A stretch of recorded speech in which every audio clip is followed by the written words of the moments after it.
El lago Nahuel Huapi forma parte de una postal de mi infancia. Este paraíso del turismo, domesticado alguna vez, fue lugar de disputa entre los pueblos originarios y el hombre blanco. Dos gobiernos en formación, el argentino y el chileno, ejercieron con violencia y con paciencia un trabajo de pinza sobre los habitantes originarios de la zona, a un lado y al otro de la cordillera. Pero antes de las batallas militares, algunos pocos viajeros y científicos atravesaron esta geografía describiéndola y estudiándola. Uno de ellos fue el médico chileno Guillermo Cox, quien intentó abrir un paso fluvial desde el Océano Pacífico hacia el Atlántico. En su camino se encontró con tribus mapuches y tehuelches. Eso ocurrió en el verano de 1863. Me llamo Alberto Pérez, soy arqueólogo y hoy, 150 años después, vuelvo a recorrer sus pasos. Mientras el cacique hablaba, yo pensaba en las contestaciones que le iba a dar. No era posible decirle cuál era mi nacionalidad ni el objeto de mi viaje, porque era lo suficiente para perderme. Era un atentado directo a su independencia el intentar reconocer uno de sus ríos. Me decidí, pues, a no decir la verdad.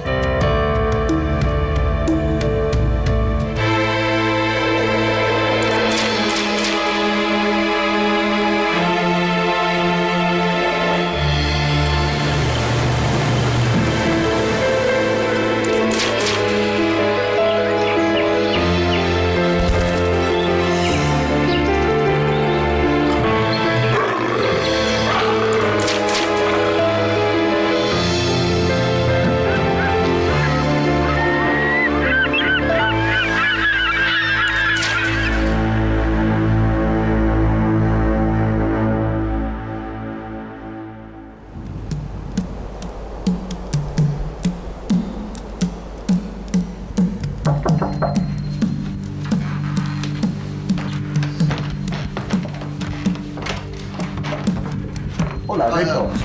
¿Cómo estás? Te estaba esperando. Bien, ¿vos? Bien, ahí está tiempo? con los papeles preparados. Adam Hayduk también es arqueólogo. Con las herramientas de su profesión, reconstruyó el itinerario exacto de Guillermo Cox. Hoy se ve que nos convoca a Cox y es bueno que así suceda, ¿no? Hacía falta alguna excusa también, Y ¿no? bueno, personalmente uno hace su aventura de vivir acá en el sur, nuestra vida, y bueno, Cox nos puede también orientar de cómo podemos encarar nuestras propias aventuras. Y Cox está muy bien informado, se ve que se preocupó antes de planificar esta expedición, y él quería ver la factibilidad de una ruta fluvial comercial a futuro para los intereses de Chile. Y te sugiero, si podemos ver algo de lo que escribió él hoy en día, levantamos esto y tenés tiempo para, sí, para así ir a ver algo. podemos en el campo. ¿Podremos hacernos ir? mejor la idea. Perfecto, me parece lo más apropiado. El gobierno de la República de Chile buscaba comunicar el Pacífico y el Atlántico en algún punto más al norte que el Paso de Magallanes. Cox fue el intérprete perfecto de esos deseos. Recibió un pasaporte oficial para emprender el camino hacia el este.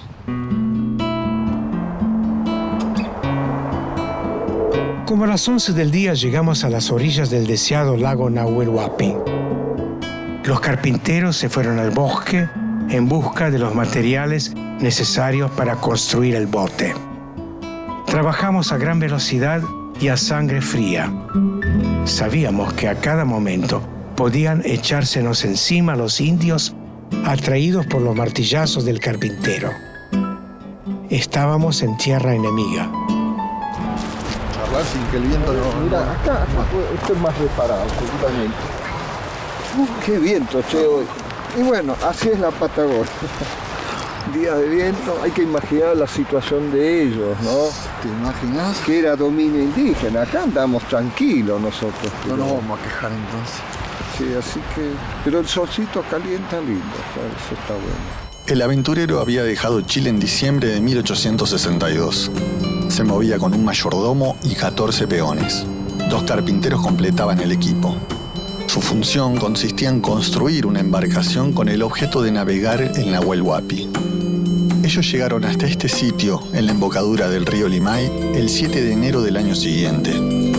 Parte de los carpinteros del equipo se vuelven a Chile y él continúa con 6 personas más y empieza a navegar el lago Nahuel Huapi. Naufragan allí, creo que cerca del 7 de enero de 1883, y se salvan todos. Pero al otro día ellos rescatan lo que pueden del equipaje, incluso unos restos de alimento, harina, charqui, y junto a algunos papeles que él los quemó porque los podía comprometer si alguien descubría el tono o los datos que traían esos papeles, que uno se pregunta cuáles eran esas cosas que quería ocultar.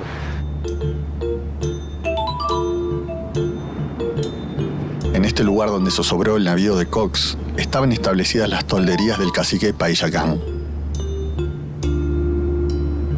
El naufragio cambió radicalmente los planes del chileno.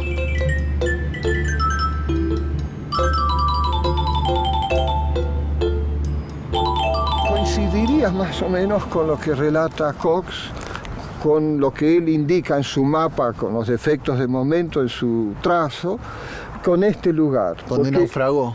Claro, y al otro día, ese es el día 8 de enero, aparecen unos indígenas que se dan cuenta que había gente aquí en problemas. Y es la gente de Paillacán, que entonces de ellos parten después de allí, porque ya la embarcación estaba inutilizada totalmente. Él, un médico criado en la aristócrata comunidad inglesa de Chile, se vio enfrentado a sus peores temores: naufragar en territorio enemigo. Cox planificó entonces una mentira. Desconfiaban de las intenciones de Cox y de su gente, porque, digamos, no representaban necesariamente, era gente extraña. Y desde luego el indígena ejercía dominio sobre esta geografía, y desde luego Cox mismo nos refleja cómo los indígenas tenían los controles de paso. Y después una de las cosas también creo que le reclama el no haber hecho humos como para indicar aquí estamos. O sea, cuando uno entra a una propiedad privada, en un dominio, un espacio, uno toca el timbre y golpea la mano. Y ellos ni siquiera habían querido hacer fuego para pasar desapercibidos, lo más desapercibido posible. Por lo menos los indígenas no vieron ningún fuego, donde Munster también, Cox dice un poco que no tenían con qué se les habían mojado las cosas. De cualquier forma, él quema papeles que los comprometían. Se encuentra, por suerte. O sea, las sospechas del indígena se fundan desde sus propios intereses, ¿no? Paillacán era cacique de una de las tribus araucanas, mapuches y tehuelches que conformaban el país de las manzanas. Ejercía el control efectivo del territorio delimitado al este por los ríos Coyuncura y Limay, al oeste por la cordillera de los Andes, al norte por el río Malleo y al sur por el lago Nahuel Huapi. Cox no dijo la verdad. Argumentó una visita a Buenos Aires por un familiar enfermo y se presentó a sí mismo como inglés. ¿Y por qué no decía que era chileno? No podía decirme. Se me ocurre para tomar distancia o restar dudas de los intereses de Chile. Entonces él la juega como es una cuestión personal, familiar, de una herencia, algo así. No llega a ser convincente. Entonces eso se traduce después que Paillacán y los demás indígenas ejercen su poder de control en su dominio y retienen a una gente de calidad de rehén, sería directamente del grupo de Cox.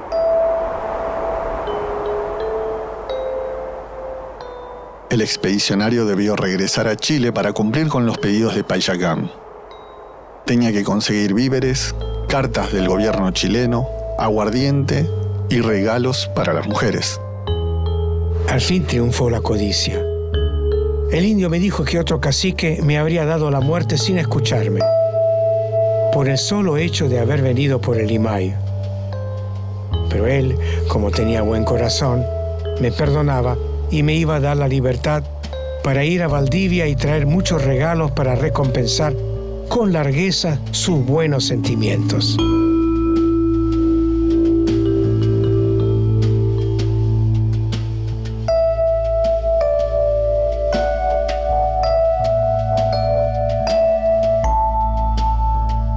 Voy camino a encontrarme con Ricardo Maffeis, un guardaparque que vive cerca de mi casa, en las afueras de San Martín de los Andes.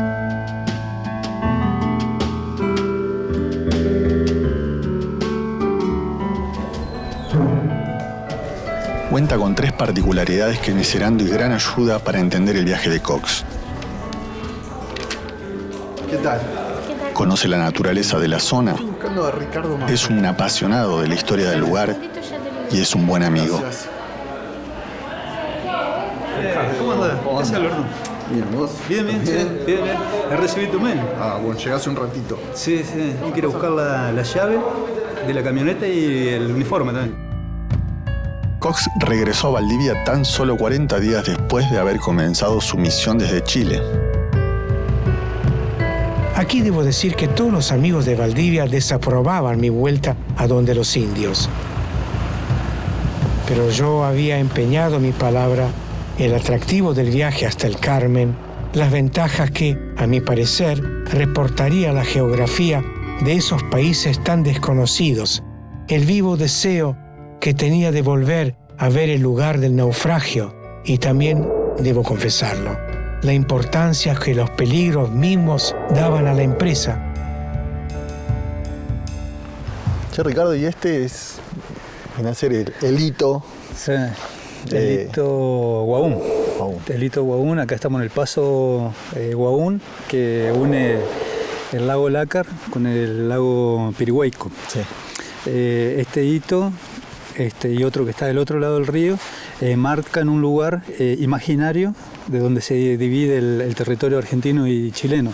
En este momento es difícil pasar, así que en esa época te imaginas lo que sería, con una huella se desmoronaba, no había motosierra, hoy en día podés mantenerlo medianamente. Bueno, en ese momento lo único que lo mantenía era el paso, El tránsito. ¿Qué cuenta Cox, por ejemplo, de ese paso que recuerdo? Sí. Del paso que tenía mucho tránsito y había rastros que hoy en día todavía quedaron las huellas del ganado, que pasaba mucho tránsito, que producía cárcavas y limpiaba el lugar para poder pasar.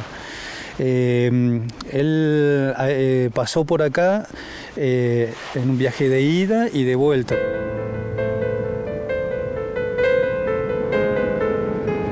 Los pueblos originarios no solo vieron amenazados sus territorios por el oeste. En Buenos Aires, el país comenzaba a unificarse bajo la presidencia de Bartolomé Mitre. La política del gobierno central sobre los indígenas era la de ganar a algunos caciques como aliados, alistándolos con el cargo de tenientes del ejército. Por ello recibían una paga, raciones de comida, animales y un uniforme. El control de esa circulación constituía la base económica del país de las manzanas, y este representaba el paso obligado de todo viajero. Aquí, Cox debió negociar el cruce de los lagos en balsa con los caciques de la zona.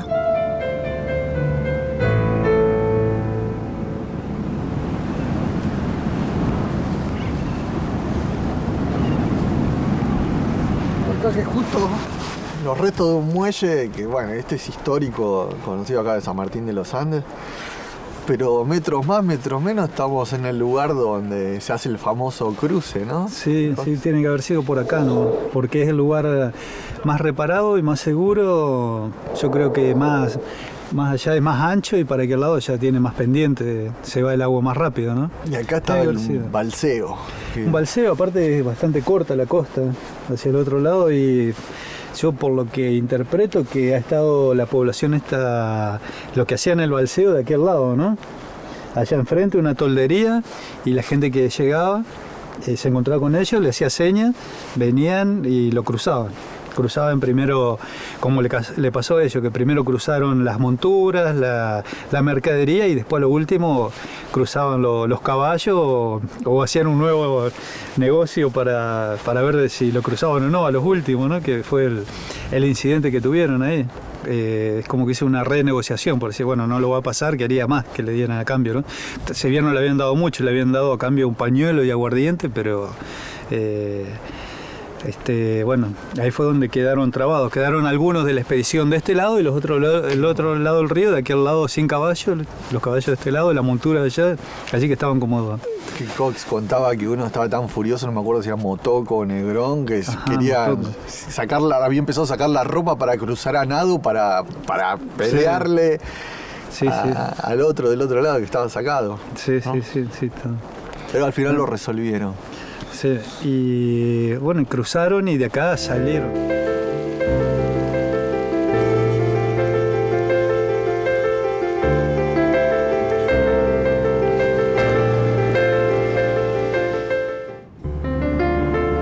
El expedicionario, ya de regreso al este de la cordillera, llegó a las orillas del lago Lácar. En su costa pasó 2 noches con los indígenas. Habrá quien pregunte lo que hacen los pehuenches durante el día. No hacen nada, absolutamente nada de lo que se llama trabajo. El pehuenche se levanta con el sol, va a hacer sus abluciones al río y vuelve a sentarse en un pellón delante del toldo. Su mujer o sus mujeres han encendido el fuego, le traen un plato de comida y se echa otra vez a dormir o monta a caballo y va a pasear.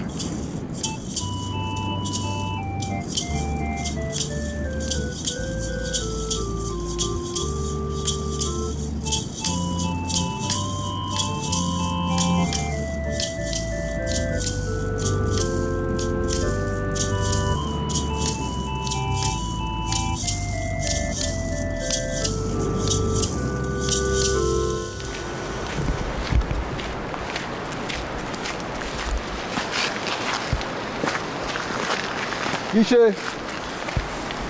Beto. ¿Cómo estás? ¿Bien? Bien, vos. Ahí estamos, che. Vos venís de tu casa, yo vengo de acampar todavía. Largo Ese es el viaje, problema. pero igual, Lindo no es- día te tocó para acampar. Guillermo Conti es agrimensor. Su trabajo consiste en tomar las medidas del terreno para poder parcelar las tierras. Rumbo al pago del rescate, Cox aprovechó el tiempo estudiando la geografía de la zona y analizando sus potenciales económicos. Su expedición tenía objetivos no solo estratégicos, sino también científicos.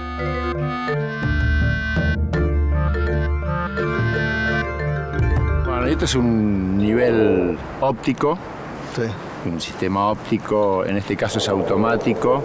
Lo que vos generás con esto es puesto en un trípode y nivelado, es un plano horizontal, una visual que genera un plano horizontal. Todo lo que corta ese plano significa que está a la misma altura. Claro. Al momento se determinan desniveles y si hay puntos conocidos, se determinan alturas respecto del nivel del mar. Claro. Bueno, ¿te acordás que me comentaste cómo era el tema de las alturas que había determinado Cox? Sí. ¿Qué tenía en esa época para hacer todas esas descripciones? En realidad lo que traía Cox era un barómetro,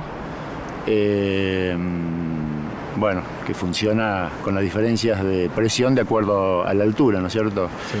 Evidentemente me parece, por lo que yo leí en la descripción, seguramente algún problema de corrección tenía, porque por ejemplo para el lago le daba 550 metros cuando en la realidad es 640. Me imagino que después de tanta ida y venida por la cordillera, se debe haber caído alguna vez probablemente. Ahí no le funcionaba bien. Y se debe haber descorregido. A 1.650 kilómetros al noreste de San Martín de los Andes, el gobierno de Mitre había sancionado en 1862 la ley número 28. Esta ley de tierras establecía que todos estos territorios pasaban a manos nacionales. Allí se discutió la diferencia entre límites y posesión del territorio. El límite sur de la República Argentina era el Estrecho de Magallanes, pero la posición efectiva de las tierras solo llegaba hasta Patagones. Soberanía y propiedad eran ejes de la misma discusión. se entregan tierras, por ejemplo, en la zona de San Martín, a algunas de las personas que habían estado en la campaña del desierto, sí, como algunos capitanes, cosas así, se le entregan parte de pago por su trabajo, se le entregan tierras. Conozco gente que tiene una casita chiquita con un poco de tierra que dice que la han heredado de su algún cabo, claro, alguna. Claro, de soldados de la campaña. Cox no había abandonado su objetivo de encontrar una vía fluvial entre el Pacífico y el Atlántico. Regresó a las tolerías de Payacán, donde estaban retenidos sus hombres, y pagó el rescate.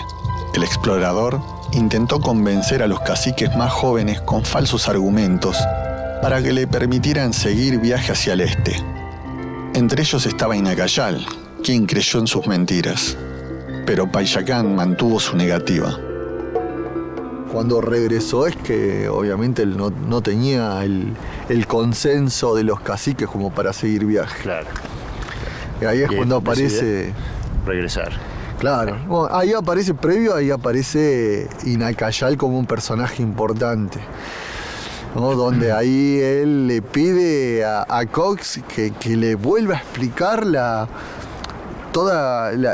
el por qué necesitaba ir a Patagones, ¿no? ¿Qué hacía ahí? Después de que a Payacán no lo había convencido para nada la versión. Pero yo creo que Cox, Inacayal le dice que él le cree, que realmente dice que sabe que el inglés no tiene dos lenguas y que le pide que le explique, porque él quería transmitirle bien en el Parlamento, al resto de los caciques, cuál era su objetivo. Que bueno, y Cox le vuelve a repetir toda esa farsa, pero se nota después, viste, en el texto que como que ya lo hace con angustia, ¿no? Claro. Porque que no le costaba mentirle a Inacayal, porque tuvo una actitud tan noble con él que realmente ya lo hizo sentir mal a Cox. Al amanecer, Inacayal me mandó llamar. No sé por qué auguré mal de esta entrevista. Inacayal me dijo que me dejaba enteramente libre para hacer lo que quisiese, que tenía su palabra de ir con él a Patagónica a pesar de todos los descalabros que podían caer encima de su cabeza y la de su padre. Conmovido por la conducta leal y franca de Inacayal, no vacilé un solo momento. Le contesté de mi parte que de ninguna manera quería que por nosotros se malquistase con sus hermanos de la Pampa y que por ningún precio iría a Patagónica, no queriendo atraer desgracias a sus familias que se habían comportado tan bien y tan francamente conmigo. El viaje de Cox fracasó. El viajero no consiguió que el cacique le dejara atravesar sus tierras y debió volver sin haber cumplido su misión. Los indígenas ganaron esa batalla porque sospecharon de las verdaderas intenciones del enviado del gobierno chileno. Menos de 2 décadas después de la travesía de Guillermo Cox, las campañas militares del ejército argentino saquearon sus territorios. Informando toda la conflictividad territorial que está pasando en el territorio mapuche aquí en la provincia de Neuquén, vamos a hacer una pausa y luego vamos a continuar con más información del pueblo mapuche.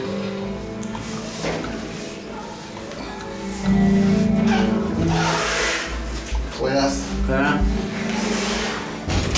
Sí, justo estamos en una pausa, así que vamos. Nosotros, como conclusión que sacan los mayores, nuestras autoridades, de todo lo que ha sido en función de las etapas, decimos que hay una etapa muy a tomar en cuenta, que fue la avance del ejército argentino, en la cual se enmarcó dentro de lo que fue la mal llamada conquista del desierto, ¿no? Uh-huh.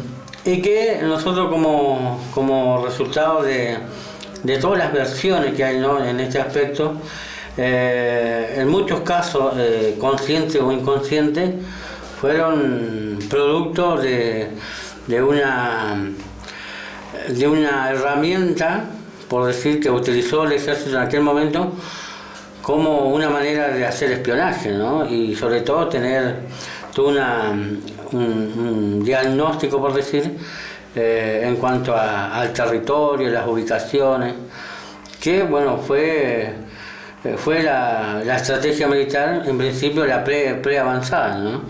En aquel momento, en la época, se utilizó todos los datos que pudieran haber relacionados, ¿no es cierto?, a las ubicaciones, y sobre todo para dar con los paraderos de las comunidades, de los LOF que estaban dentro del territorio mapuche. Sirvió estos diarios, ¿no? Entonces, que escribían los expedicionarios después de su viaje, estos informes se transformaron en muchos casos en el teatro de operaciones de la avanzada del ejército. Tal cual. Eso dio como resultado que el ejército pudiera avanzar tan efectivamente en el territorio, ¿no? A pesar de lo complicado que era.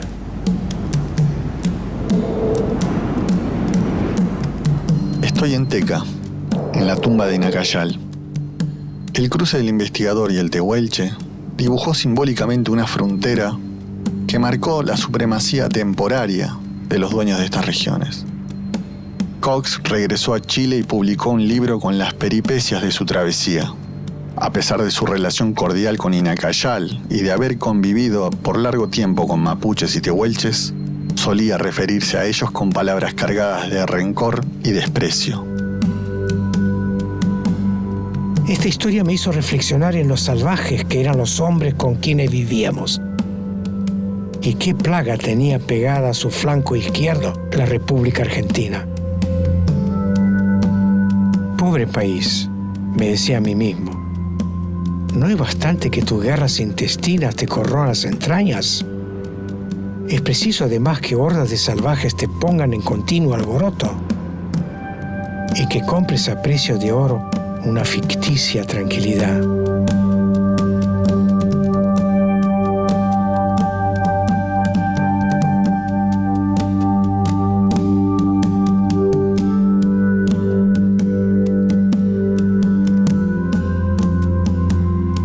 El viaje no lo había transformado.